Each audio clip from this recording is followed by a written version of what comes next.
If something is important enough, even if the odds are against you, you should still do it. Failure is an option here. If things are not failing, you are not innovating enough. I could either watch it happen, or be a part of it. I think it is possible for ordinary people to choose to be extraordinary. No, I don't ever give up. I'd have to be dead or completely incapacitated. I think that's the single best piece of advice. Constantly think about how you could be doing things better and questioning yourself. Don't be afraid of new arenas. People work better when they know what the goal is and why. It is important that people look forward to coming to work in the morning and enjoy working. Pay attention to negative feedback and solicit it, particularly from friends. Hardly anyone does that, and it's incredibly helpful. You have to be pretty driven to make it happen. Otherwise, you will just make yourself miserable.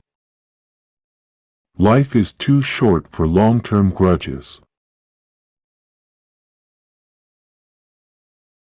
Life on Earth must be about more than just solving problems. It's got to be something inspiring, even if it is vicarious. The first step is to establish that something is possible, then probability will occur. There's a tremendous bias against taking risks. Everyone is trying to optimize their ass covering. Great companies are built on great products. It's okay to have your eggs in one basket, as long as you control what happens to that basket.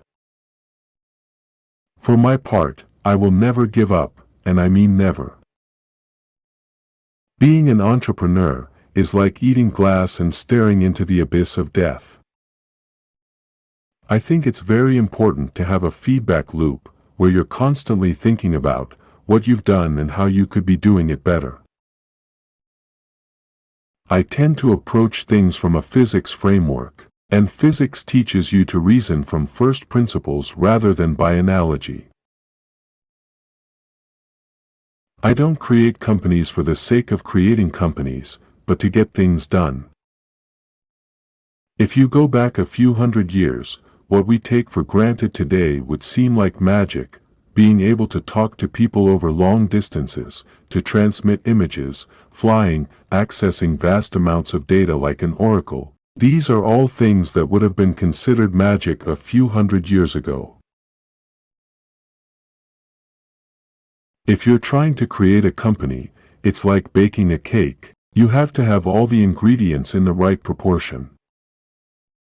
If you get up in the morning and think, the future is going to be better, it is a bright day. Otherwise, it's not. Brand is just a perception, and perception will match reality over time. Sometimes it will be ahead, other times it will be behind. But brand is simply a collective impression some have about a product. Engineering is the closest thing to magic that exists in the world. Some people don't like change, but you need to embrace change, if the alternative is disaster. What makes innovative thinking happen?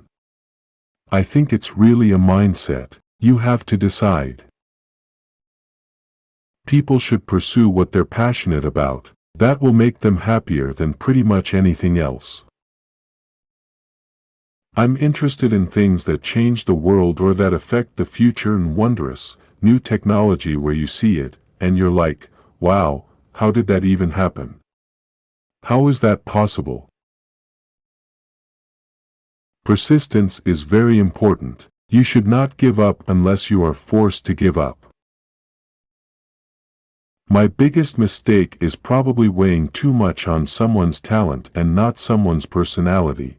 I think it matters whether someone has a good heart. I think we have a duty to maintain the light of consciousness to make sure it continues into the future. When Henry Ford made cheap, reliable cars, people said, "Nah, what's wrong with a horse?" That was a huge bet he made, and it worked. Don't delude yourself into thinking something's working when it's not, or you're gonna get fixated on a bad solution. Don't confuse schooling with education. I didn't go to Harvard, but the people that work for me did. Science is discovering the essential truths about what exists in the universe. Engineering is about creating things that never existed.